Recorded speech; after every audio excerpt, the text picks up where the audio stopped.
Bonjour à tous, bienvenue dans ce studio France 24 YouTube. Nous sommes au Forum d'Avignon, un forum qui réunit des personnalités du monde politique, économique, culturel et des nouvelles technologies.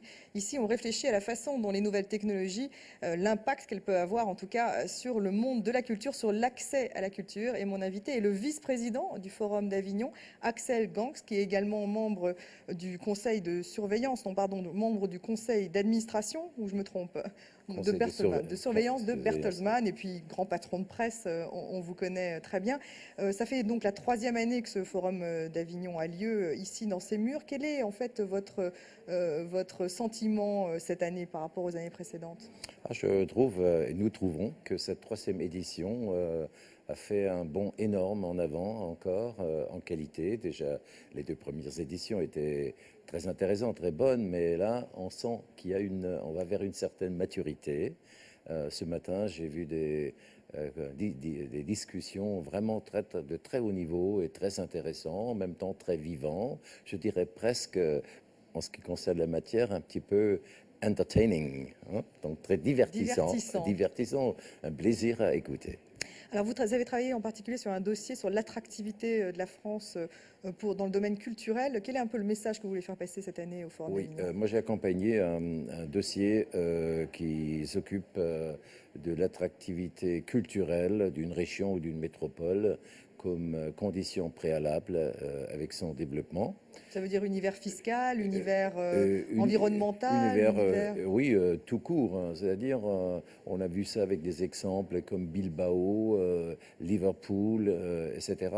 Comme la politique culturelle peut complètement changer l'économie d'une région ou d'un pays. Il y a aussi les gens de Ruhr 2010, un grand projet en Allemagne qui font partie du débat.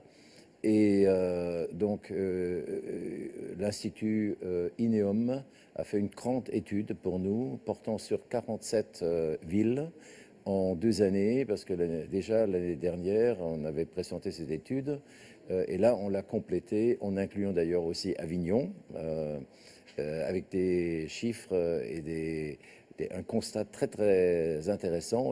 On peut maintenant vraiment prouver avec une très forte probabilité qu'il y a une corrélation entre le développement culturel d'une région ou d'une ville et son développement économique. Alors, la France est-elle suffisamment attractive?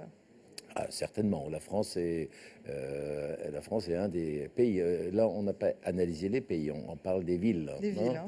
Mais par Alors, exemple, Paris. il y a une étude pour Paris. Paris a des atouts considérables. C'est d'ailleurs la ville avec le plus d'attractions culturelles. Si on prend le tourisme, bien sûr, le tourisme n'est qu'un aspect, mais c'est très, très, très intéressant et très concluant. Parce qu'après, du point de vue du marché de l'art, Paris n'arrive pas tout de même à rivaliser avec Londres ou New York encore, hein. Oui, mais ça c'est un aspect. On ne parle pas de ça. Par exemple, ce qui est très important, c'est par exemple la situation universitaire. On peut carrément dire que là où il y a des universités importantes ou un grand nombre d'étudiants, c'est là où il y a le terrain pour créer des emplois parce que le savoir-faire s'y trouve. Donc il y a un lien entre les deux. Donc vous êtes un homme de presse. Comment est-ce que le modèle de la presse doit-il évoluer aujourd'hui avec les nouvelles technologies? C'est vrai que Rupert Murdoch parlait de donner, en tout cas de faire payer les sites internet de l'information. Que pensez-vous de cette idée? Comment faire perpétrer en fait la Bien presse sûr, le aujourd'hui? grand problème, c'est comment se débarrasser, pour le dire un petit peu simplement, de la gratuité. Malheureusement, la gratuité au début de l'Internet s'est installée et aujourd'hui, on sait, pour faire simple, on ne peut pas créer des bons contenus sans gagner de l'argent, sans faire payer. Et de l'autre côté, si les médias veulent survivre dans leur domaine, il faut justement, c'est valable pour les quotidiens, pour les magazines, mais même pour l'Internet, même pour certains apps, il faut les faire payer parce que l'information en tant que telle, c'est banalisé. Et si on veut se distinguer pour attirer le lecteur ou le consommateur tout court, il faut créer des contenus de valeur et ça coûte de l'argent. Et donc tout le monde est à la recherche aujourd'hui d'un modèle économique pour faire payer les gens. La C'est ça, publicité ne suffit pas, en tout cas. Non, la publicité ne suffit plus parce que bon, elle est répartie entre tant de médias que partout elle a diminué un petit peu. Elle ne reviendra plus au niveau avant crise parce qu'il y a une autre configuration aujourd'hui. Donc, il faut que pour des contenus, le consommateur contribue. Et ça, ça va se faire, j'en suis assez convaincu, mais c'est un processus qui va durer longtemps. Et je pense que tout le monde est aujourd'hui en train de prendre conscience de cela. Est-ce que ça ne signifie pas non plus que le consommateur, du coup, en payant un site en ligne, eh bien, ne paiera plus son journal au kiosque? Non, c'est pas, la presse va toujours exister.